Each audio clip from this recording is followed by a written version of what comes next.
जज़ाकल्लाह। ख़वातीन हज़रात, एक छोटी सी ब्रेक लेंगे, ब्रेक के बाद वापस आते हैं। हमने जाना कहीं नहीं है। Shehzad Roy is here, stay tuned.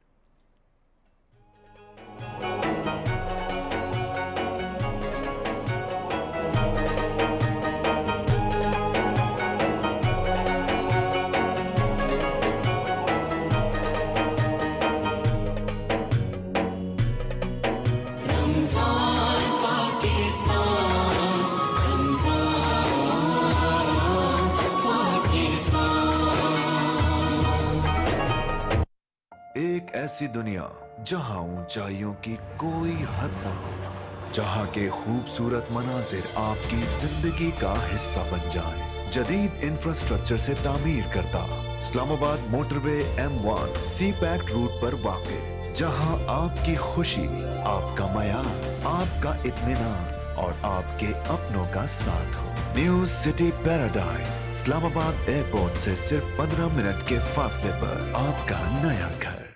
Ramzan Pakistan, Ramzan Pakistan. Ramzan Pakistan में फ़ारूक हसन और सारा भट्टी आपको एक मरतबा फिर खुश आमदीद कहते हैं। ख़वातीन हज़रात, शहजाद रॉय हमारे साथ मौजूद हैं। शहजाद एक जाना पहचाना नाम, ऑब्वियसली हम सब इसकी मौसीकी को बहुत पसंद करते हैं, लेकिन उससे बढ़ के ये जो काम कर रहे हैं सोसाइटी के लिए, माशरे के लिए, आई थिंक वो यकीनन काबिल सताइश है। और अगर मेरी यादाश्त मुझे धोखा नहीं दे रही तो I think he was amongst the first few celebrities जिन्होंने सोशल वर्क शुरू किया और इतने फ़ैन फेयर के साथ किया कि फिर और भी बहुत से लोगों को तरगीब हुई। और उसके बाद आज माशाल्लाह शहजाद रॉय की बड़ी कंट्रीब्यूशन है सोसाइटी के लिए। शहजाद, सबसे पहले welcome to Islamabad. Thank you so much for coming to our programme. Shehzad ने एक गाना गाया था, मुझे अभी भी याद है, लगा रहे, याद है आपको? तो मुझे इस चीज़ की खुशी होती है कि अभी भी इस माशरे में, सोसाइटी में ऐसे लोग हैं जो अपनी अपनी कंट्रीब्यूशन से इस माशरे को बेहतर बनाने की कोशिश कर रहे हैं और करते रहेंगे। And that's the spirit. Pakistan हमारा मुल्क है। मुझे तो बड़ा दुख होता है कि वो गाना अभी भी रेलेवेंट है, अभी भी रेलेवेंट है। मैं सोचता हूँ कि ऑब्सोलीट हो जाए, पुराना हो जाए, बट वो मुल्क एक नाजुक मोड़ से गुजर रहा है, अनफॉर्चुनेटली गुजर रहा है, और इंशाल्लाह ताला गुजर जाएगा जी। हम सब की मेहनत से और एफर्ट से बेहतर हालात होंगे और इंशाल्लाह ताला हमारी दुआ भी यही है। शहजाद, ज़िंदगी ट्रस्ट आपने बनाया और तालीम के हवाले से आपने तालीम के शोबे में बहुत काम किया।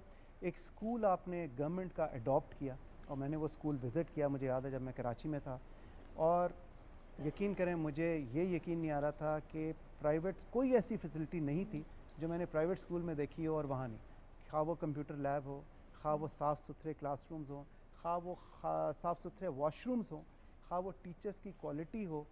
और सुना है कि उस स्कूल में एडमिशन के लिए बड़ी बड़ी सिफारिशें जो हैं लोग कराते हैं।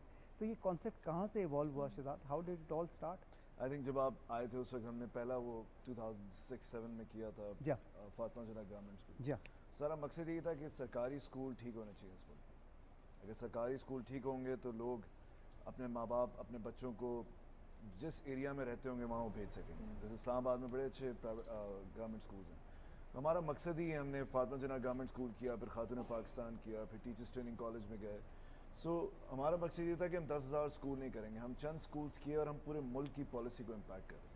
तो जो हमने काम किया वो पाकिस्तान के तमाम सरकारी स्कूलों में आहिस्ता आहिस्ता जाना शुरू हुआ। आप जब देखते हैं सेक्सुअल अब्यूज़ से बचाने के लिए बच्चों का जो करिकुलम आना शुरू हुआ, वो आहंग ने बनाया, फिर हम तमाम स्कूलों तक लेके गए, सिंध ने उसको एक्सेप्ट कर लिया। कॉर्पोरल पनिशमेंट पे भी फिर बच्चों को मारने का तो वो मेरा अपना एक बड़ा वो था कि हम पिटते थे स्कूल के अंदर जब छोटे होते थे। So that was something I really wanted to do. तो होमवर्क ना करने पे पिटते थे या शरारतें करने? कुछ ना करने पे पिटते थे, कुछ भी ना करे तो भी पिट जाते थे। टीचर का मूड ख़राब होता था। सो वो आई थिंक वो 2011 में हमने वो बैटल स्टार्ट की थी। और फिर अथर मिनल्ला साहब का मैं बड़ा शुक्रिया अदा करना चाहूँगा, वो चीफ जस्टिस इस्लामाबाद थे उस वक्त। उन्होंने फिर फाइनली हमारी पिटिशन पर रूलिंग दी, सेक्शन 89 को सस्पेंड कर दिया था जब तक कि नया लॉ नहीं बनता।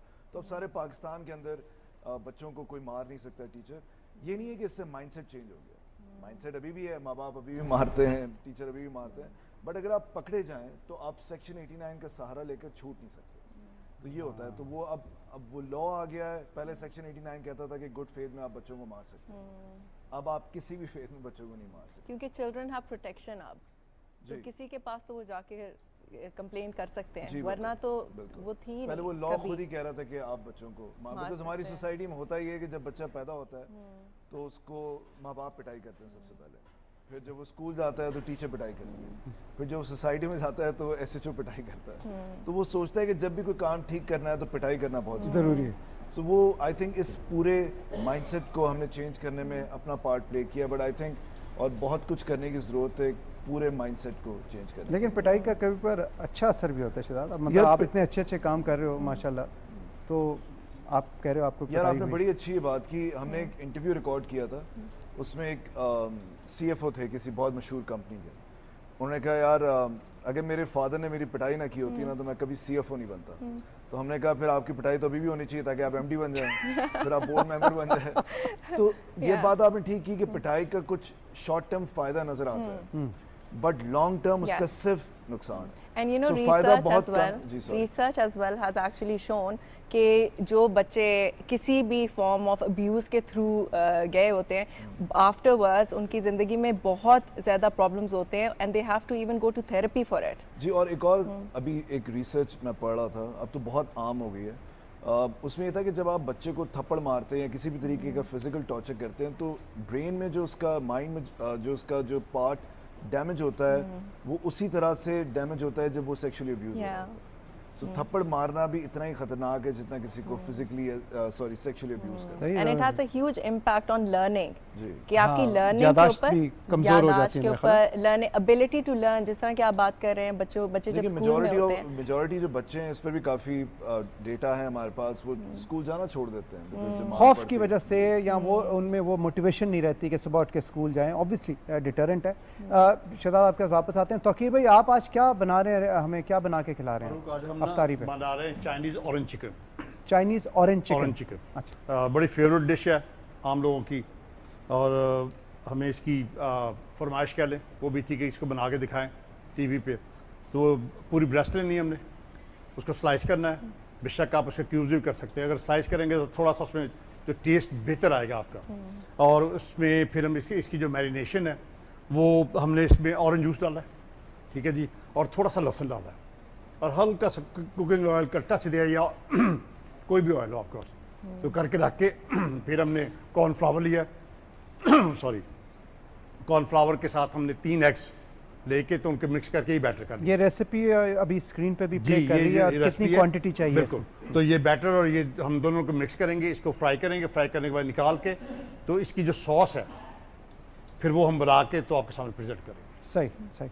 अच्छा शहजाद, ये पहले आप कुछ कहें, मैं समझता हूँ ये सबसे बेहतरीन आर्ट है। आपको पता है मुझे जो पर्सनली जो आर्ट सबसे ज़्यादा पसंद है वो खाना बनाने का, बिकॉज आपके सारे सेंसेस यूज़ हो रहे होते हैं। आप जब देखते हैं, आप सूंघते हैं, आप खाते हैं, आप फील करते हैं, और खुशी भी मिलती है। और ये इतना ज़बरदस्त आर्ट है कि आई विश कि मुझे अच्छा खाना बनाना आता होता। तौकीर भाई आजकल स्टूडेंट्स ले रहे हैं, अगर आपको पता है ENT the word stands for what?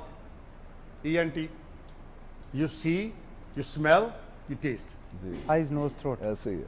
ज़बरदस्त। अच्छा शदाब, जब भी कोई इशू आया हमेशा हमने देखा कि जैसे बलूचिस्तान के हवाले से भी आपने वासु को इंट्रोड्यूस किया, अल्लाह उन्हें गरी की रहमत करे, अभी उनकी हाल ही में डेथ हुई है। आपने उनके साथ बहुत से गीत रिकॉर्ड किए, बलूचिस्तान पे आपने काम किया, उसे उजागर किया, बलूचिस्तान के इश्यूज़ को उजागर किया। फिर कोविड आया तो आपने कोविड पे भी गाना बनाया।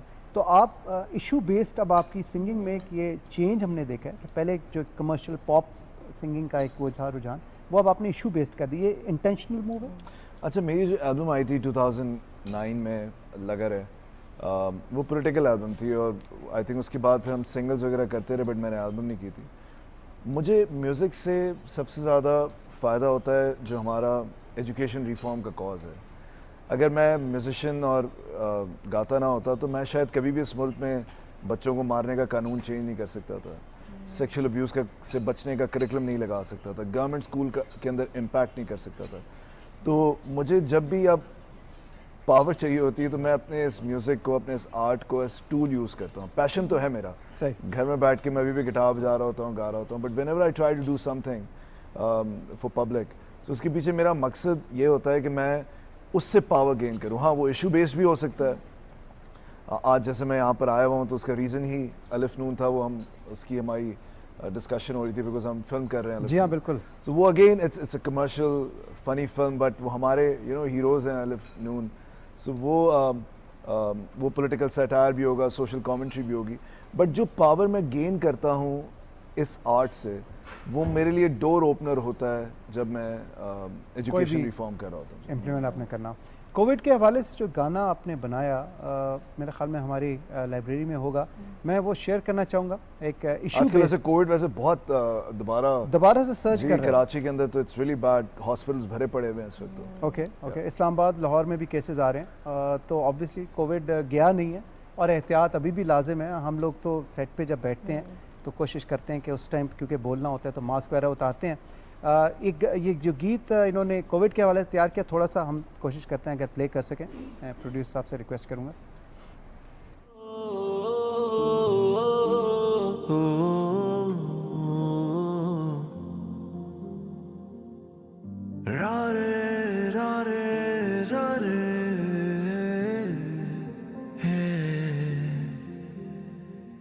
अखियों किनारे डूबे हैं सितारे, अश्क ढले ना ढले,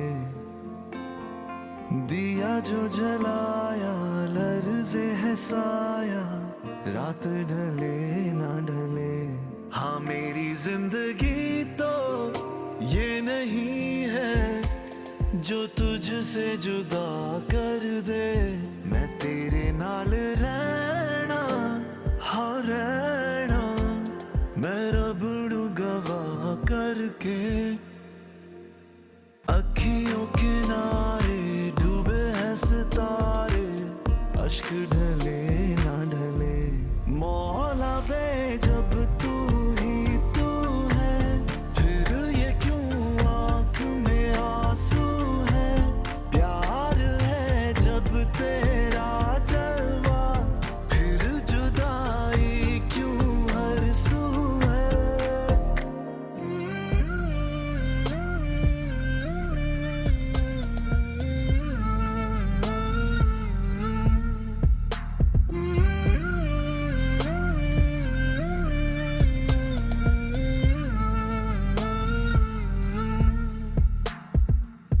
आबशारों के पीछे बैठे पानी के साथ गुनगुनाना, ढाबे पे चाय की चुस्कियां लेते यूं ही उलझ बस जाना। हो जब तुम नहीं थी ये सब नहीं था, और अब नहीं तो ये सब नहीं है, रहेंगी संग तेरे ये यादें, और अब गवाह करके मैं तेरे नाल रहना, हाँ रहना, मैं रबड़ू गवाह करके। मौला वे जब तू ही तू है, फिर ये क्यों आँख में आंसू है, प्यार है जब तेरा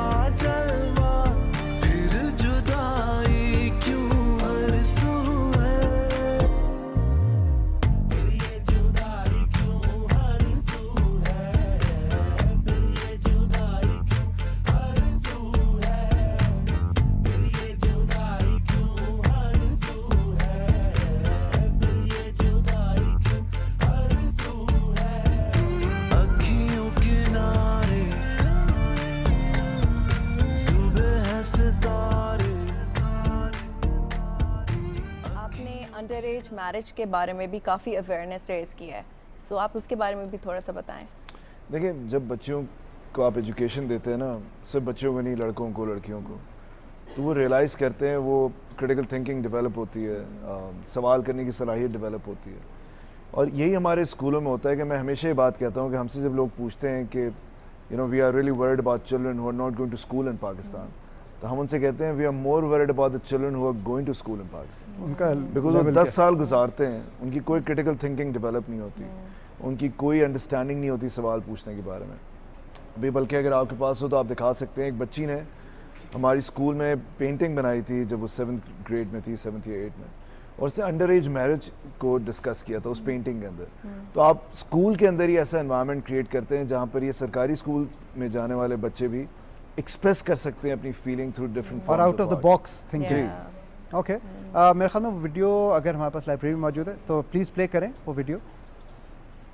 Created by Amna Jahangir, a student of Zindagi Trust Fatma Jana Government School. She's expressing her feelings about underage marriages, where half of the girl is in school uniform receiving a medal, while the other half is getting married and depicted with a chain around her neck. अगर आप चाहते हैं कि सरकारी school के बच्चे सवाल पूछने की सलाहियत डेवलप कर सकें, अपना टैलेंट बचपन में डिस्कवर कर सकें, अपनी फीलिंग्स को डिफरेंट फॉर्म्स ऑफ आर्ट के ज़रिए एक्सप्रेस कर सकें, तो प्लीज़ अपनी ज़कात ज़िंदगी ट्रस्ट और दूरबीन को डोनेट करें। जी शहजाद, थैंक यू यार, ये बड़ा ज़बरदस्त इनिशिएटिव है। मेरा सवाल शहजाद ये है कि जब मैं स्कूल में आया था, जो आपने अडॉप्ट किया था, सरकारी स्कूल था, और आपने उसे बिल्कुल ट्रांसफॉर्म कर दिया और इस तरह का कर दिया कि वहाँ पे बच्चे जो थे दे वर लविंग इट। मेरी उनसे इंटरेक्शन भी हुआ और बड़ी आपको सिफारिशें भी आती थी उस ज़माने में, मुझे याद है कि हमारा एडमिशन करा दें। अभी बड़ी न्यूज़ थी है कि हमारा जो एक गवर्नमेंट स्कूल जो है फातिमा जना जो गार्डन वेस्ट में, वहाँ पर 2500 बच्चियाँ पढ़ती हैं। वहाँ पर इतनी लंबी लाइन लगती है कि रात 9 बजे से शुरू हो जाती है और सुबह 7 बजे फॉर्म्स बनते हैं। तो मुझे खुशी तो होती है, बट दुख ज़्यादा ये होता है कि हम आई होप कि हम अपनी लाइफ टाइम में तमाम गवर्नमेंट स्कूल्स ठीक कर सकें। ऐसा, ये मेरा सवाल एक्चुअली यही था कि जब आपने ये पायलट शुरू किया था, आई थिंक अर्ली 2000 में, 2006 में जब आपने ये अडॉप्ट किया था, उस वक्त इसके पीछे सोच, मेरी आपसे जब बात हुई थी तो आपने बताया था सोच यही है कि इसको हम एक सक्सेसफुल मॉडल के तौर पे पेश करेंगे और फिर ये हम रेप्लिकेट करेंगे बड़ी तेज़ी के साथ। बिल्कुल यही बात हुई थी। तो उस बात को भी अब मेरे ख्याल में 12-14 साल तो गुजर गए हैं, लेकिन अभी भी आपके 4 स्कूल आपने।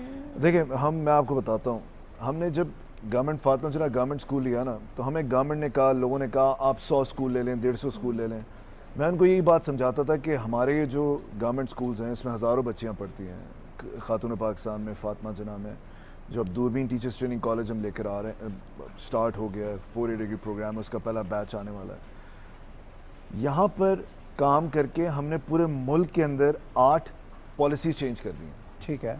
सो अगर हम हज़ारों स्कूल करने चले आते तो हम स्कूल कर रहे होते, हम साइंटिफिक इंटरवेंशन नहीं कर सकते थे। ठीक है। हम एडमिनिस्ट्रेटिवली खर्च हो जाते बच्चों को, वही पुरानी रोड लर्निंग पे किताबें पढ़ा कर। हमने क्या किया, हमने एक गवर्नमेंट स्कूल ठीक किया, मेजर बैटल्स लड़ी, यू नो लिटरली हमारी गवर्नमेंट से लड़ाई हो रही होती थी उस वक्त। तो हुआ ये कि जब हमने कहा कि टीचर्स जो गवर्नमेंट स्कूल में पढ़ाती हैं उनकी जो एनुअल कॉन्फिडेंशियल रिपोर्ट लिखी जाती है, जो ACR कहते हैं, जिसको एवेल्यूएशन रिपोर्ट कहते हैं, वो गलत है। पाकिस्तान में एग्रीकल्चर सेक्रेटरी और कल्चर सेक्रेटरी, इंटीरियर सेक्रेटरी और कॉमर्स सेक्रेटरी, सबकी एक तरीके से एवेल्युएट किया जाता है। ACR जो बनती है ग्रेड वाइज, 19 से 16 ऐसे होंगे, 16 से 19 ऐसे होंगे। हमने कहा आप टीचर को ऐसे नहीं करेंगे। हमने ये फातिमा जना और KPS खातून पाकिस्तान स्कूल से सीखा। हमने वहाँ पर ACR चेंज की। पूरे मुल्क के अंदर पहली दफ़ा सिंध के अंदर 9 से 16 ग्रेड तक की टीचर्स की ACR अब रेलेवेंट है। यानी पहले ही होता था, उनसे पूछा जाता था टाइपिंग स्पीड कितनी है, पंक्चुअलिटी कितनी है, फाइनेंशियल इंटेग्रिटी। अब पूछा जाता है क्लासरूम मैनेजमेंट क्या है, लेसन प्लानिंग क्या है।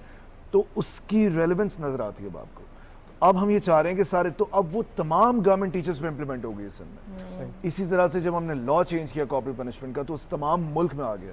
जब हम सेक्सुअल अब्यूज़ का करिकुलम स्कूलों में ले गए, इस तरह हम आर्ट का लेके जा रहे हैं, तो हम पूरे लाखों करोड़ों बच्चों को इम्पैक्ट करें by just turning around few schools. तो हमने कहा हम एडमिनिस्ट्रेटिवली नहीं खर्च होंगे, हम साइंटिफिक इंटरवेंशन करके उसको पॉलिटिकल में कन्वर्ट करेंगे। So we have changed most of the policies in this country जहाँ तक education reforms का ताल्लुक है. We're also standing up against, क्योंकि आप तो सोसाइटी के नॉर्म के अगेंस्ट स्टैंड अप कर रहे हैं, तो वो तो बैकलैश बहुत नहीं होता, रिटेलिएशन बहुत ज़्यादा नहीं आती? बहुत आती है हमें, लैंड माफिया, हमारे दोस्त पॉलिटिशियंस, टीचर्स, एजुकेशन डिपार्टमेंट्स, सबसे आती है. बट लेकिन हर जगह ज़बरदस्त लोग होते हैं. यू नो, 4 अगर आपके खिलाफ होते हैं. जब आप देखते हैं कि एक बच्ची बेस्ट प्राइवेट स्कूल्स को हराती है, एक गवर्नमेंट स्कूल की बच्ची आर्ट एग्जीबिशन के अंदर पूरे पाकिस्तान को हरा देती है, एक स्कूल से इस तरह की पॉलिसी निकल के आगे जा रही है, एक ऐसी बच्ची अंडर एज मैरिज पे पेंटिंग बनाती है, और इस तरह की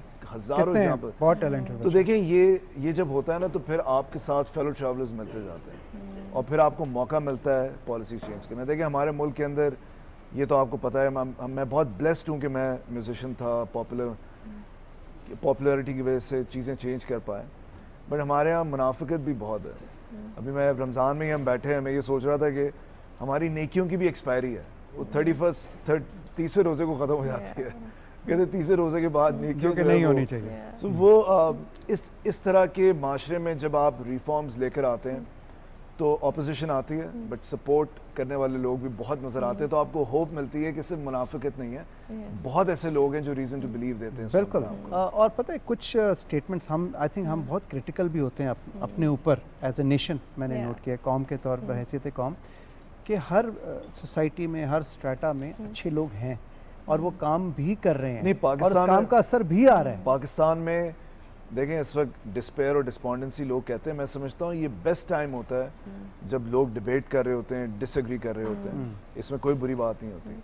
आप देखें, कोविड के अंदर यूरोपियन कंट्रीज़ के अंदर किस तरीके से लोगों ने कहा कि हम वैक्सीनेशन नहीं लगाएंगे. पाकिस्तान में उसके मुकाबले में ऑपोजिशन ना होने के बराबर थी. बिल्कुल. यानी लोगों ने माना कि पोलियो के बहुत मसले हैं यहाँ पर, क्योंकि आबादी बहुत बड़ी है, मैनेजमेंट कमज़ोर है, बट लेकिन लोगों ने लगवाया. आप देखें, मेजॉरिटी लोगों ने. इसी तरीके से जब हमने बच्चों को मारने का कानून चेंज किया, आप देखें कितनी बड़ी तादाद में आज अगर टीचर मारता है तो किस तरह से शेयर होती हैं वीडियोस. ये कल्चर हमने स्टार्ट किया था 2011-12 में, और अब वीडियो शेयर होती है. और अब मेक शो करते हैं, जो माँ बाप अपने बच्चों को भी मारते हैं ना, वो भी अगर कोई वीडियो देख लेना तो भूल जाते हैं कि हम तो मारते हैं, बट इसको पकड़ो, इसको पकड़ो. हम जस्ट सेइंग कि वो एक सोसाइटी ने एक्सेप्ट कर लिया कि अब आप, तो हमारे माशरे में मुझे लगता है बहुत कंटेजियस है गुडनेस. अगर आप जो करना शुरू करते हैं, डिबेट शुरू करते हैं, तो आसानी होती है एक दफ़ा जब आप एक जंप ले लेते हैं. अच्छा, ये मुमकिन कैसे हुआ शहजाद? ये पब्लिक स्कूल्स जो हैं, गवर्नमेंट स्कूल्स, उनके साथ पार्टनरशिप कैसे? क्योंकि आपको भी पता है कि बड़ा मुश्किल होता है सरकारी कामों में मुदाखलत करना या प्राइवेटली. और दूसरी चीज़ ये है कि इसका कॉन्सेप्ट, इसकी फंडिंग, इसका जो बजट है, क्योंकि ऑब्वियसली अच्छा काम करने के लिए आपको बजट भी उतना ही चाहिए होता है. आपने अच्छे क्लासरूम बनाने हैं, पेंट कराना है, बच्चों को यूनिफॉर्म देना है, खाना देना है, दूध देना, तो उसमें बहुत से पैसे भी चाहिए होते हैं. तो ये सब कहाँ से कैसे मुमकिन होता है ताकि और भी लोग अगर सुन रहे हैं तो इंस्पिरेशन ले सकें? अभी जैसे आप ज़िंदगी ट्रस्ट की वीडियो देखिए, हम हमेशा यही कहते हैं कि जब लोग आके देखते हैं तो इतने फेलो ट्रैवलर्स बन जाते हैं. शुरू में मैंने बहुत कॉन्सर्ट्स करके बहुत एंडाउमेंट फंड क्रिएट किया. फिर अब they are such amazing people around the world, जितने भी पाकिस्तानीज़ हैं, बाहर की ऑर्गेनाइजेशन है, मलाला फंड है, बल्कि मैं एक नाम लूँगा, अली तब्बा, जो कि सबसे बड़ा ग्रुप है पाकिस्तान का. तब्बा ग्रुप. अली तब्बा, मैं उनका इसलिए शुक्रिया अदा करना चाहूँगा बहुत, कि जब हम टीचर्स ट्रेनिंग कर रहे थे, इस मुल्क में बीएड प्रोग्राम ख़त्म हो गया था. यानी अब सरकार भी उनको भर्ती कर लेती है टीचर के लिए जिनको पढ़ाने का कोई ताल्लुक नहीं है. चाहे आपने MBA किया हो, कुछ भी किया हो, आप आके NTS का टेस्ट यहाँ पढ़ाना शुरू कर दें. He was the one who said कि नहीं शहजाद, अगर आप लोग ये कर रहे हैं, मैं गवर्नमेंट फंड, हम गवर्नमेंट से पैसा नहीं लेते. हालांकि गवर्नमेंट स्कूल करते हैं, but we don't take money from the government at all. हाँ, बिकॉज हमें लड़ना पड़ता है गवर्नमेंट से एट टाइम्स. अगर हम पैसे ले लेंगे तो हम भी लड़ नहीं सकेंगे उनसे. So Ali Tabba was the one who came forward and said Shahzad कि मैं सपोर्ट करूंगा इस टीचर्स ट्रेनिंग कॉलेज को. जिंदगी ट्रस्ट को तो करते ही थे. उसकी वजह से आज टीचर्स ट्रेनिंग हुसैनाबाद प्रोग्राम शुरू हो गया. ऑक्सफोर्ड यूनिवर्सिटी आया है पाकिस्तान, ये हिस्ट्री इन द मेकिंग है. और उन्होंने आके अब पाकिस्तान के लिए मास्टर्स प्रोग्राम डिज़ाइन कर रहे हैं. तो अब जो बच्चियां इस साल ग्रेजुएट करेंगी हमारे दूरबीन टीचर्स ट्रेनिंग हुसैनाबाद कॉलेज से, वो सरकारी स्कूलों में पढ़ाने जाएंगी 4 ईयर डिग्री प्रोग्राम करके. ये वर्ल्ड क्लास डिग्री प्रोग्राम है. और हम समझते हैं कि इन अबाउट 10 ईयर्स सारे पाकिस्तान के टीचर्स जो होंगे, बिकॉज हर जगह टीचर्स ट्रेनिंग कॉलेज हैं, तो उनको हमारा मकसद है कि हम टर्न अराउंड कर सकें. तो स्कूल से हमने स्टार्ट किया, अभी टीचर्स ट्रेनिंग कॉलेज आ गया. बिकॉज टीचर वो प्रोफेशन है जो सारे प्रोफेशन क्रिएट करता है। सही। और हमारे मुल्क में टीचर्स की डिग्री जो है वो उसको बिल्कुल ही ख़त्म कर दिया गया था। आई थिंक ये पहला सीड हमने रखा है कि जहाँ से अब हम दोबारा इसको एक्सेलेंस की तरफ ले जा रहे हैं। उस पर फोकस नहीं होता उसके and so you are teaching the teachers. आप पहले टीचर्स की तरबियत कर रहे हैं और उसके बाद फिर पूरी नेशन की तरबियत के लिए। तो कोई इंटरनेशनल ऑर्गेनाइजेशंस भी जी, Malala really help me out. Malala Yousafzai, जी, उनकी बहुत कंट्रीब्यूशन है इस मास्टर्स प्रोग्राम में। In fact she is the one जिन्होंने कन्विंस किया ऑक्सफोर्ड यूनिवर्सिटी को to come to Pakistan and work with us. Very nice. अच्छा, आपने भी बात की थी खाने की और दैट इज योर पैशन। तो मेरा ख्याल है कि काफी प्रोग्रेस पूछे कि कहां तक ताकिर भाई क्या कहां तक पहुंचा आपका ये रेसिपी? हमने इसको फ्राई किया। जो बैटर बनाया था वो मैंने आपको बताया था कैसे। उसको ये है कि जब आपने इसको फ्राई करना है तो एक तो थोड़ी सी हमारे पास आग की थोड़ा इसका क्या कहते हैं उर्दू में, आँच काम है। ये जो उर्दू के टीचर भी आजकल हमारे तौकीर भाई को सिखा रहा हूँ, लेकिन पिछले काफ़ी सालों से सिखा रहा हूँ, कोई फ़र्क नहीं पड़ रहा। बताएं। गैस कम आ रही है? कराची में तो आती नहीं। बताइए। तो थोड़ा सा ना आँच ऊपर होनी चाहिए ताकि ऑयल जो ना फुली जो है ना वो गर्म हो। ठीक। और उसके बाद फिर ये कि आपने जो हमने उसको बैटर में डाला था वो उसमें डाल के आपने उसको हाफ फ्राई करना है। सही। हाफ फ्राई इस तरह से हो कि वो थोड़ा सा ब्राउन हो, गोल्डन ब्राउन नहीं हो, लाइट ब्राउन हो। वो हमने किया। इसको करने के बाद हम इसकी सॉस हमने बनाई है। सॉस में हमने ब्राउन शुगर, हनी अगर खालस मिल जाए, जी शहद और अपना हमने बनाई है अपना इसकी स्पाइसी चटनी बनाते हैं हम इसकी ना खुद ही अपने किचन में, जिसमें 2-3 जो लाल मिर्ची हैं उनको, जिसमें मीठी मिर्च भी होती है और तीखी मिर्च भी होती है, उन सबको डाल के उससे बनाते हैं। फिर 2-3 सिरके डालते हैं हम लोग, सोया सॉस डालते हैं इसमें, ऑयस्टर सॉस डालते हैं इसमें। ठीक। उसके बाद फिर हम इसमें जो है ना हल्का सा टच लेमन का देते हैं। सही। और अभी हम जो इसको है ना अब फाइनल टच ये देंगे कि हम इस सॉस में इसको पकाएंगे। और पकाने के बाद फिर आपको प्रेजेंट करेंगे। चलें हम वो चेक करेंगे। शहजाद, नई कैप आपने पहनी फिल्म मेकर की, ये एक कसर रह गई थी क्योंकि ऑब्वियसली बाकी सारे काम तो आपने कर ही लिए हैं मेरे ख्याल में। तो ये कहाँ से मोटिवेशन मिली और इसके बारे में कुछ बताएं जरा। फिल्म मेकर तो बिल्कुल भी नहीं, बट ये था कि फैसल डायरेक्ट कर रहा है इसे, फैसल कुरैशी। हाँ, और मैं उसमें अल्लन का पार्ट प्ले कर रहा हूँ। ओके। और नन्ना कौन है? फैसल खुद ही है। अच्छा, फैसल खुद ही। और लिखी भी फैसल ने। ओके। सो वो again this is something what it's not something हमने कोई एक्टिंग या फिल्म बनानी थी। इट वाज जस्ट समथिंग अलिफ नून जो थे वो उन्होंने सोशल कमेंट्री बहुत की थी। जी हाँ। तो मैं अपने गाने के थ्रू तो लगा रहे और ये सारे गाने मैं करता ही रहता था। बट आई थिंक ये ज़रा 1.5 घंटा मिलेगा हमें ये बात कहने के लिए कि मुझे फिक्र ये नहीं कि ये मुल्क कैसे चलेगा, मुझे फिक्र ये कि ऐसे ही ना चलता रहे। कमर्शियल फिल्म होगी ये? Commercial film, hardcore, it's not like it's a commercial film. Okay. But कहीं थॉट प्रोवोकिंग होगी। थॉट प्रोवोकिंग होगी।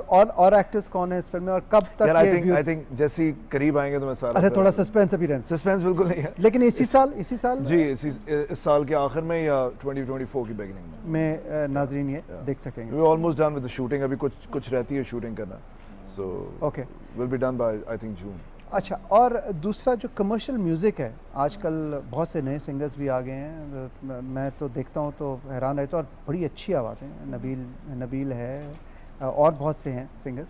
तो how do you rate your, अब ऑब्वियसली आपके इरा वाले तो अब सीनियर हो गए सारे, अब ये नए न्यू कमर्स आ गए, how do you rate, do you think there is any change in music? मैं इनको देखता हूँ, मैं सोचता हूँ कि हम इतने बुरे थे इनकी उम्र में। They're so good, they're so well dressed, aesthetically अच्छे, वीडियोस इतने सब। मैं अपना को पुराना वीडियो लगा दूंगा, हंसी आ रही होती है। So I just feel they're so good because एक तो क्या कहते हैं जेन ज़ी जो नई जनरेशन है, एक तो टेक सेवी हैं टेक्नोलॉजी के अंदर, फिर उनके म्यूज़िक के अंदर, फिर और पूरा एक जॉनरा और पूरा एक जो सोल और फील और उनकी हर चीज़ जो है वो बहुत इंडिजिनस, मुझे बहुत I think they are so good. मुझे तो पाकिस्तानी जो अभी जितने भी नए आर्टिस्ट आए दे आर वेरी गुड। उनको देख के मैं अक्सर ये बात कर रहा होता हूँ अपने दोस्तों से कि यार दे आर सो गुड कि हम अपना अगर इसके वक्त का जब हम एक दो गाने किए थे शुरू में, सीरियसली हंसी आती थी।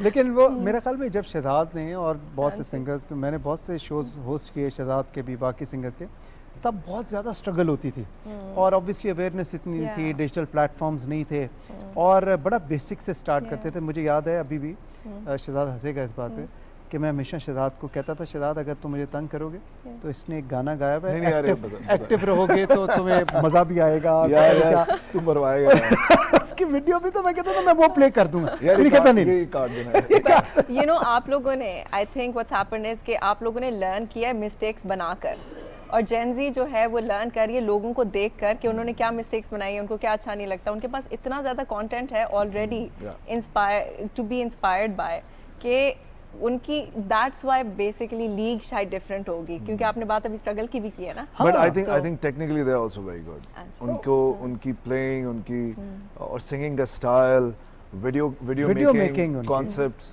दे are very good. Who do you rate ये जितने अभी नए न्यू कमर्स में से कौन, किसको आप ज़्यादा शौक से सुनते हो? यहाँ आपके सामने ज़्यादा पोटेंशियल है। मैं जितने नए सिंगर्स मुझे नज़र आते हैं, they all are very good. मुझे हसन रहीम बहुत अच्छा है, आई रियली लाइक हिम। फिर उसके अलावा और बहुत सारे नाम हैं, मुझे आप बताएंगे, याद नहीं आ रहे, आप बताएंगे मुझे, लेकिन मुझे बहुत सारे सिंगर्स हैं जो बहुत, अभी मैं बल्कि किसका एक गाना सुन रहा था, बहुत अच्छा था, वेरी गुड। सो ये जितने भी बैंड्स वगैरह, I really like them, really like them. अच्छा, अभी क्या म्यूज़िक के हवाले से क्या, ये तो हमने आपके सोशल वर्क के हवाले से बात की, तालीम के शोबे में जो आप कर रहे हो माशाल्लाह ग्रेट जॉब, और टीचर्स की ट्रेनिंग का कर रहे हो जो कि हमारी नेशन का फ्यूचर शेप करते हैं, उनके हवाले से आपने जो ट्रेनिंग प्रोग्राम शुरू किया है, कमाल, काबिल सताइश। म्यूज़िक के हवाले से आपके क्या प्लान्स हैं आगे? अभी आप पॉलिटिकल सटायर पे ही या उसके अलावा कोई कमर्शियल म्यूजिक भी करेंगे? आपके बहुत यार अलिफ नून का म्यूजिक आएगा, so वो थोड़ा सा कमर्शियल म्यूजिक है। Okay, so that is something जो कि एक एल्बम की सूरत में हम रिलीज कर पाएंगे, बट उसके अलावा मैं भी कोई ऐसा सच वो नहीं कर रहा। दैट्स द ओनली थिंग मैं फोकस कर रहा हूँ अभी, जो फिल्म है और उसका म्यूजिक और सारी चीज़ें। सो आई थिंक वो सबसे ज़्यादा टाइम लेके जा रहा हूँ। लोगों को अंदाज़ा नहीं है, मेरी आधी से ज़्यादा ज़िंदगी जो है वो दिन की, वो आई थिंक 75% इधर चली आती है, बिकॉज अब हम पॉपुलेशन पे एक बहुत, मैं बिकॉज एम्बेसडर हूँ पॉपुलेशन फैमिली प्लानिंग का, और मेरे दिल के बहुत करीब है, बिकॉज आप जितना एजुकेशन रिफॉर्म कुछ भी कर लें, अगर पॉपुलेशन मैनेज नहीं हुई तो ये सब बेकार हो जाएगा। सही। सो आई थिंक उस पर हमने एक कोशिश की है, जिसमें नादरा के चेयरमैन को मैं बहुत शुक्रिया अदा करना चाहूँगा, और NCMNH एक इदारा है, उन्होंने, उनका इनिशिएटिव है ये असल में, और पॉपुलेशन मिनिस्ट्री का भी, कि जब अब कपल शादी करेंगे, निकाह रजिस्टर कराने से पहले उनको एक फैमिली प्लानिंग पर एक कोर्स करना पड़ेगा, जिसके अंदर रिप्रोडक्शन का कोर्स है कि हेल्थ के लिए, कि माँ की हेल्थ, स्पेसिंग, ये तमाम चीज़ें उसके अंदर जो है ना एक इंटरनेट पर होगा, और अगर जब वो करेंगे तो निकाह रजिस्टर होगा, वरना फिर नहीं होगा। That is so beautiful. So ये होगा कि फिर लोग भाग नहीं सकते, मियाँ बीवी दोनों को पता होगा, चाहे कॉन्ट्रसेप्टिव्स की बात हो, जो भी हो, वो तमाम चीज़ें होगी। और आप दुआ करें कि ये इन अबाउट 4 to 6 मंथ्स हम कोशिश कर रहे हैं कि जब भी फिर 4 से 6 महीने के बाद जो निकाह होंगे, उनको फिर ये इंटरनेट पे ऑनलाइन कोर्स करने के बाद ही फिर उनका निकाह रजिस्टर होगा। और अगर वो नहीं करेंगे और निकाह रजिस्टर नहीं कराएंगे, तो ये ऐसे ही होगा जैसे आपकी सिम जब आप नहीं कराते तो बंद होती है ना, इसी तरह फिर प्रॉब्लम शुरू होंगे आपको। ओके। अच्छा, एक और चीज़ भी होती है, जिस तरह कि अब अगर हम लोगों ने ड्राइव करना है तो ड्राइविंग का लाइसेंस होता है, तो आप बेसिकली कह रहे हैं कि काइंड ऑफ लाइसेंस हो जाए, तो what about having a child? जब बच्चा पैदा होता है उसके लिए भी इस तरह का लाइसेंस नहीं होना चाहिए? बिकॉज उससे ज़्यादा इम्पॉर्टेंट चीज़ के लिए लाइसेंस और कुछ हो नहीं सकता। देखिए, लाइसेंस से ज़्यादा उसके राइट्स होते हैं। Yeah. तो मैं समझता हूँ कि बच्चे के राइट्स तो बड़े अच्छे तरीके से डिफाइन है, उस पर इम्प्लीमेंटेशन नहीं होती है। So I totally agree with you कि जितने उन राइट्स को मज़ीद डिफाइन किया जाए, मज़ीद एक्सप्लेन किया जाए माँ बाप को और सोसाइटी को, बहुत ज़रूरी है। शहजाद, एजुकेशन के हवाले से एक सवाल मेरे जहन में आया, चाइल्ड लेबर पे के हवाले से भी आपने अपनी आवाज़ उठाई। जो वोकेशनल ट्रेनिंग है, ये हमारे मुल्क में बहुत से स्किल्ड लेबर है, लेकिन वो क्वालिफाइड नहीं है। वो जनरेशन दर जनरेशन वो हुनर पास होता है, उसमें खा वो मोटर मैकेनिक हो, AC ठीक करने का काम आता हो, प्लम्बर हो, और इस लेबर की इंटरनेशनल वर्ल्ड में बहुत ज़्यादा डिमांड है। अनफॉर्चुनेटली हमारा कोई सर्टिफिकेशन प्रोग्राम हैं, इदारे हैं, NAFTAC भी है, टेफ्टा भी है, वो काम भी करते हैं, प्राइवेट ऑर्गेनाइजेशन भी कर रही हैं। इस सेक्टर को किस तरह से डेवलप कर सकते हैं ताकि हमारी मैन पावर को एक्सपोर्ट भी किया जा सके और ज़र मुबादला वो कमा के लाएं और पाकिस्तान की तरक्की में हिस्सा डालें? अच्छा, before I answer this question, आपने जो लाइसेंस की बात की, मुझे उससे याद आया कि हम एक टीचर लाइसेंसिंग लेकर आ रहे हैं सिंध के अंदर।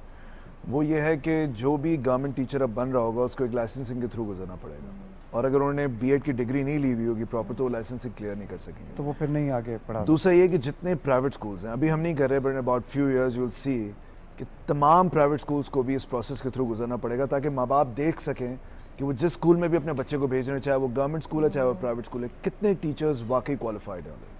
तो ये भी एक प्रोसेस हम कर रहे हैं।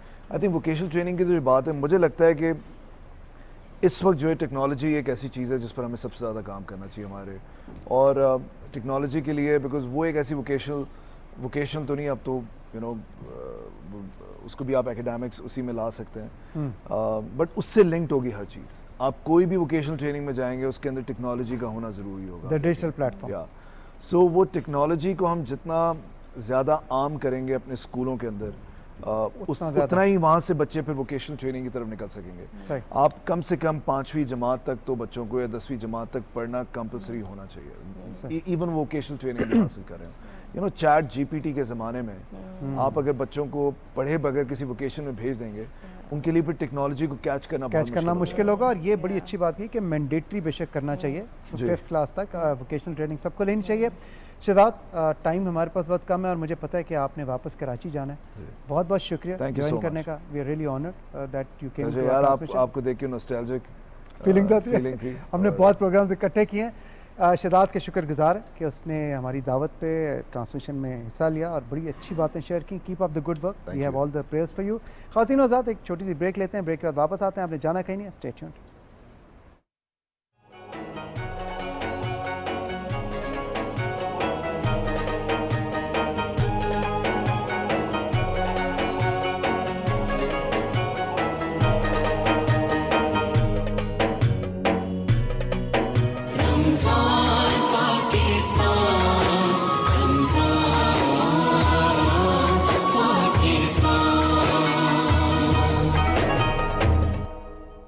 इस मुबारक रमजान का पहला अशरा बाइस रहमत है।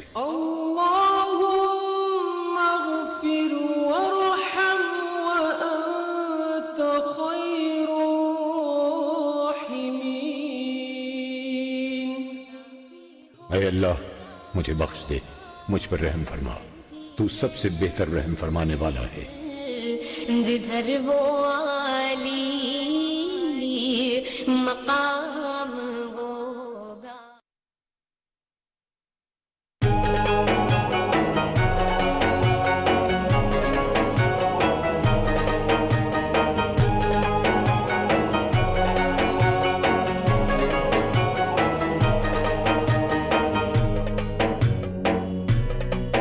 Ramzan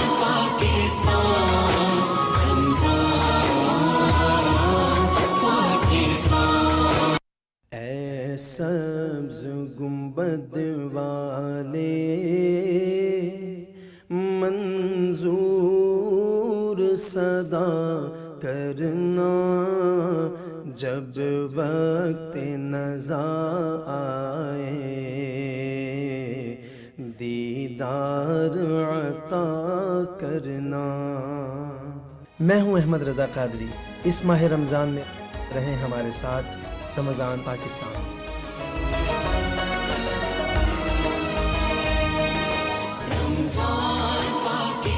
Health and Nutrition segment is brought to you by FFC. बने रहें हम कौम की उम्मीद की किरण, ये है FFC का अज़्म। रमजान पाकिस्तान,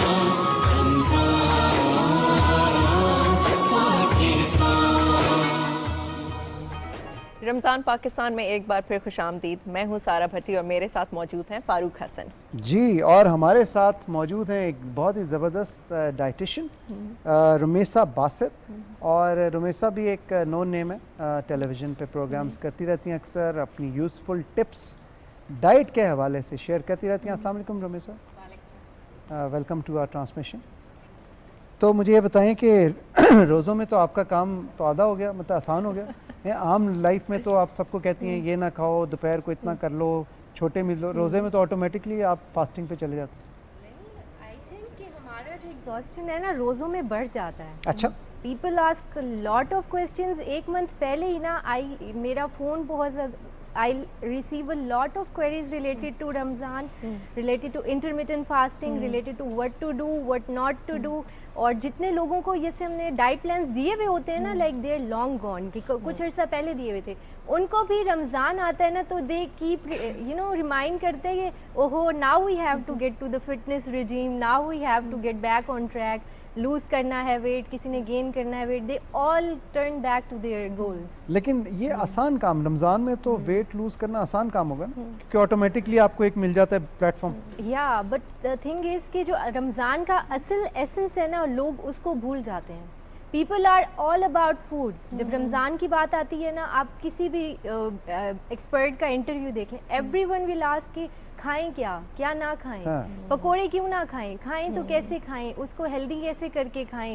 यानी उनकी क्वेरीज इतनी ज़्यादा बढ़ जाती हैं कि रमज़ान का जो असल एसेंस है ना, जिसमें इबादत, हाँ इबादत है, रिस्ट्रिक्शन ऑफ फूड है, हर किसी को अपना खाना रिड्यूस करना होता है। बेसिक जो एसेंस है, आपने अपनी स्पिरिचुअलिटी पे काम करना होता है, आपने ये देखना होता है कि लोगों की यानी दूसरों का एहसास बढ़ना चाहिए रमज़ान में। बट एवरीवन इज लाइक कि पकोड़े वाले के सामने आपको इतनी लंबी लंबी लाइंस नजर आएंगी रमज़ान में, आपको हर बेकरी की बिजनेस में बूस्ट नजर आएगा, because people are like people go crazy about food when it comes to Ramzan. अच्छा, वो सेलिब्रेशन से भी लिंक करते हैं ना, क्योंकि रमज़ान को हम सब सेलिब्रेट भी करते हैं, इबादत अपनी जगह, नमाज, तरावीह, हर, लेकिन सेलिब्रेशन भी तो है ना, एक फेस्टिविटी का महीना है मुसलमानों के लिए, खुशी का महीना है, इबादतों का महीना है, नेकियां समेटने का महीना है, तो उसमें लोग कहते हैं हम खाना भी एंजॉय करें। बट आई बिलीव कि बेसिकली जो सेलिब्रेशन है ना, it is Eid. Ramzan itself is a trial, it's not a celebration month, it's a month of trials कि आपने अपनी भूख को कंट्रोल करना है। जो अपनी भूख और प्यास को कंट्रोल कर लेते हैं वो कुछ भी कंट्रोल कर सकता है। तो एक रिवॉर्ड के तौर पे, एक सेलिब्रेशन के तौर पे ना, वी गेट ईद।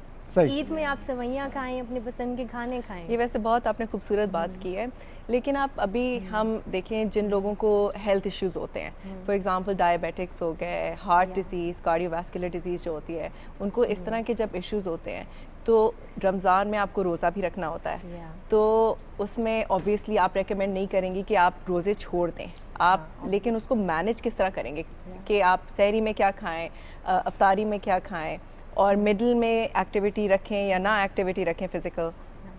सो हर बीमारी का जो समझें कि हमारी गाइडलाइंस होती हैं, they are different. Most probably जो हम लोगों को बहुत ज़्यादा कॉमन क्वेरीज आती है ना, आर रिलेटेड टू डायबिटीज़। ठीक है, रमज़ान के बेनिफिट्स में हर बीमारी के लिए बेनिफिट है, बट जब डायबिटीज़ की बारी आती है ना, तो वी आर वेरी कंसर्न, क्योंकि एक तो जो डायबिटिक पेशेंट्स होते हैं, अब दो टाइप की डायबिटीज़ होती है, टाइप 1 डायबिटीज़ भी है, टाइप 2 डायबिटीज़ भी है। टाइप 1 वालों को हम नहीं रिकमेंड करते ज़्यादा रोज़ा रखना, because there you know glucose level is more dependent on insulin and कभी उनका फ्लक्चुएट करता है। अच्छा रमेश, जो टाइप 1 होते हैं वो होते हैं जो कि पैदा ही इसी तरह होते हैं, या दे आर लाइक दैट। ठीक है, उसमें जुवेनाइल वाले भी आ जाते हैं, जो बच्चे जिनको बचपन से ही इंसुलिन लगानी पड़ जाती है, they are dependent on that. तो उनका फिर इतना फ्लक्चुएट करता है कि दे डिपेंड ऑन फूड, कि कभी उनका बहुत नीचे हो जाएगा, कीटो एसिडोसिस में चले जाएंगे, कभी बहुत हाई हो जाएगा, तो they have to keep a check on it and they have to keep you know balance their diet. तो आप उनका कहेंगे कि आप रेकमेंड करते हैं कि वो रखें ही ना रोज़ा। अगर बहुत उन्होंने बैलेंस डाइट रखी हुई है, दे डू गुड एक्सरसाइज, लेकिन on a longer term, not for a short term, कि चलो रमज़ान से 2 महीने पहले अच्छी रिजीम में आगे तो रोजे रख लेंगे, but it's a whole you know it's a tough thing. और वैसे मैं कुछ शुगर पेशेंट्स को जानता हूँ जो रोजे भी रखते हैं, और बड़ी पता नहीं उनकी बड़ी हिम्मत है। इसमें मजीद बात करते हैं हमेशा, एक छोटी से हमें न्यूज़ ब्रेक भी लेनी है, तो ब्रेक के बाद हम वापस आते हैं। आप हमारे साथ ही रहिए। खातिन और आज़ाद, take a small break, will be right back.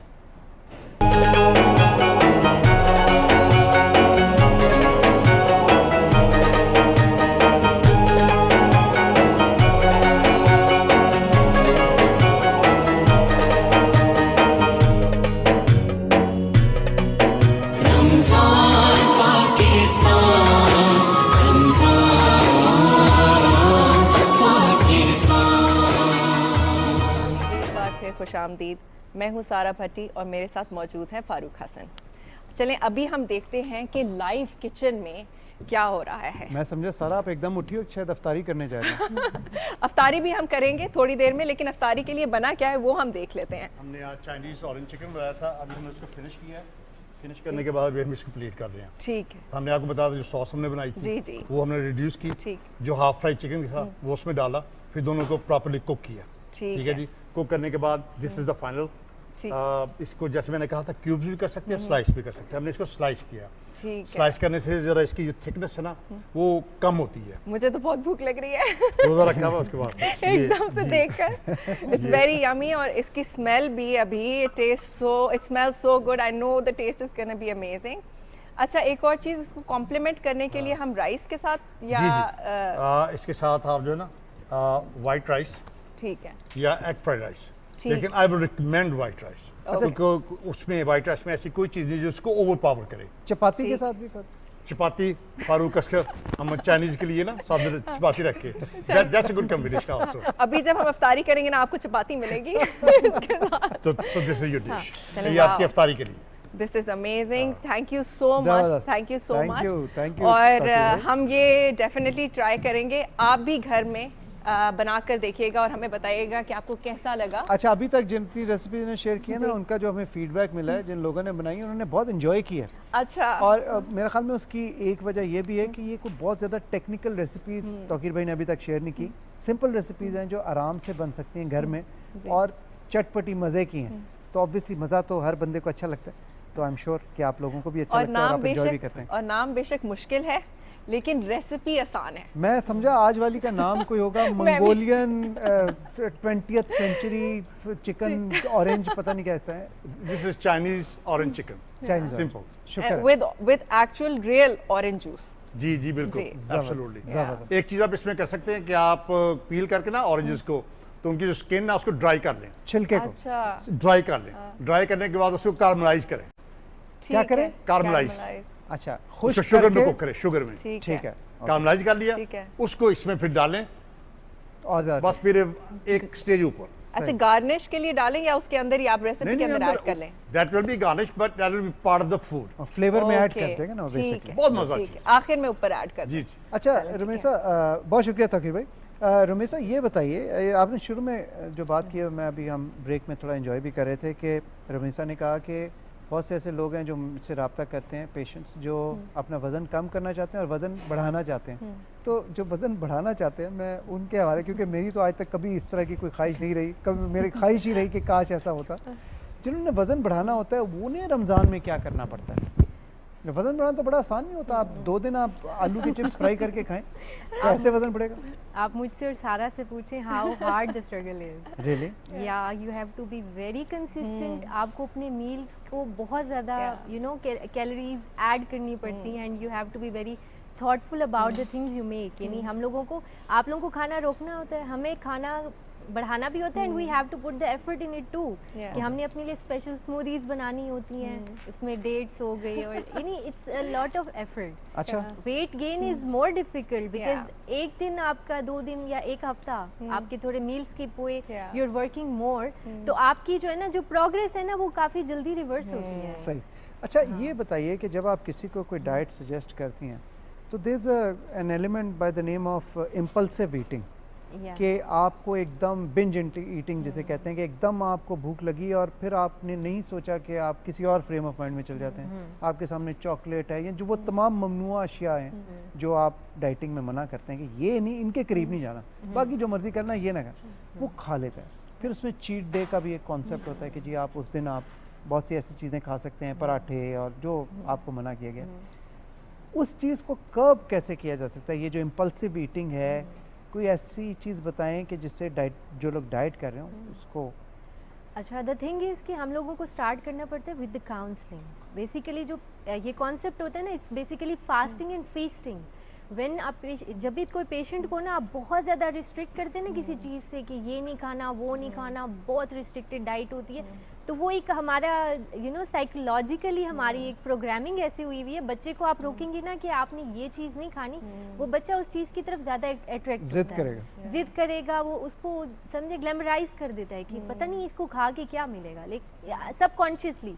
तो every person has that you know reflex के अगर अब मैं नहीं खा रहा तो मुझे जब मौका मिलेगा तो मैं खाऊंगा।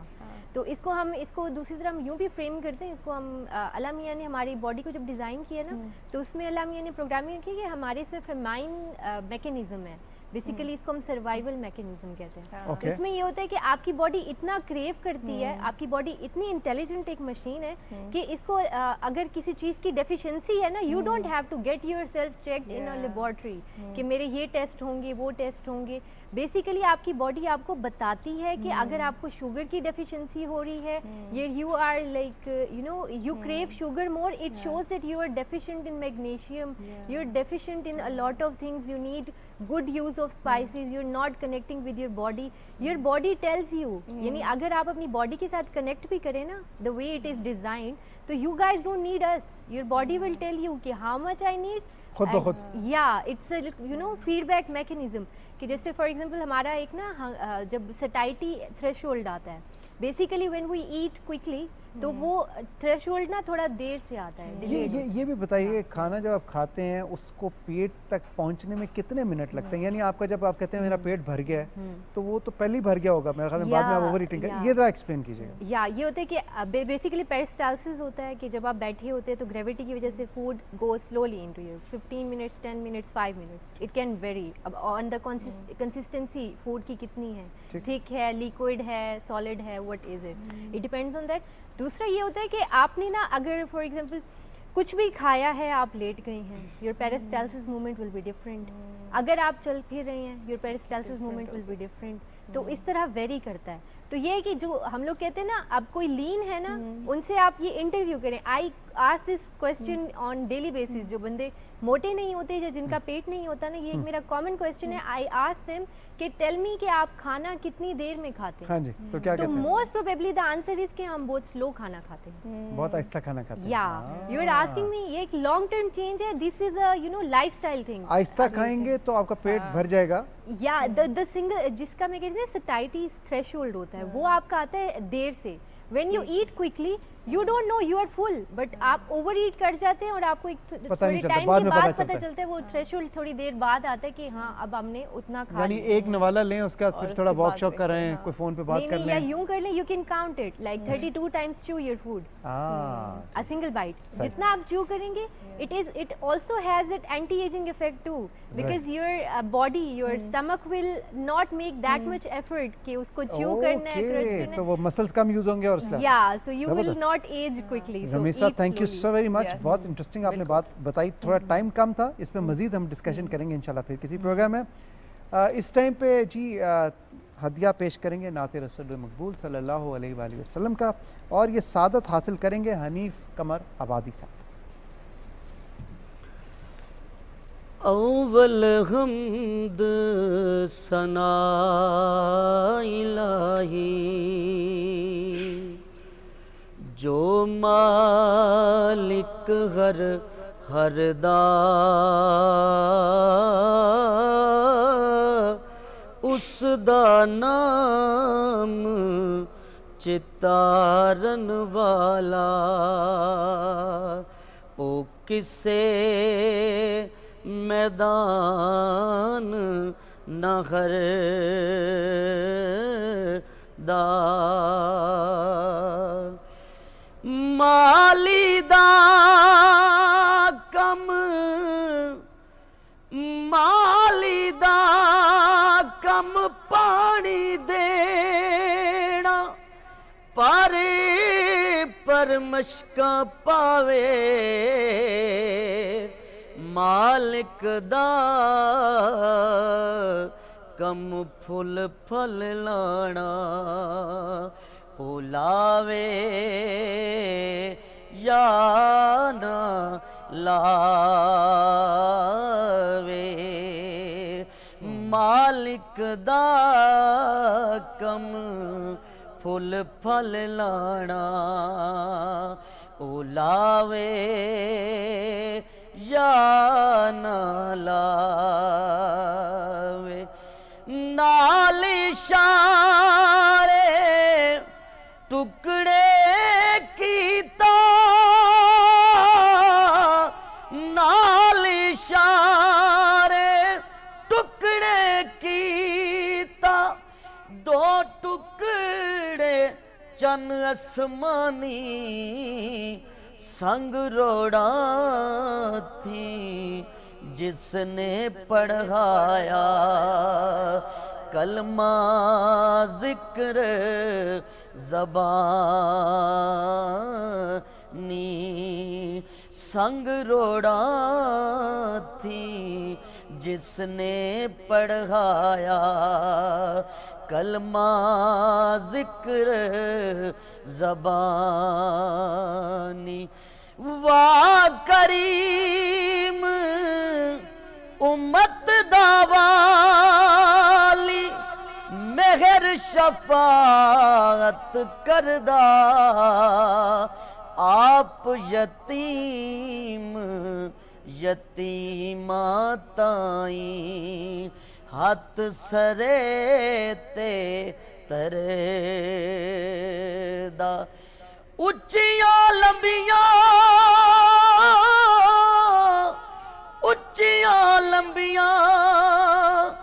टालियां ते घनियां जिन्हां दियां छावां हर शै बाजारों मिल जांदी ए, पर नहीं ओ मिलदियां मावां। हर शै बाजारों मिल जांदी ए, पर नहीं ओ मिलदियां मावां। पाई पाया दे दर्दी होंदे, पाई पाया दे दर्दी होंदे, ते भाई भाइया दियां बावां बाप सरांदा ताज मुहम्मद, मावां ठंडियां छावां।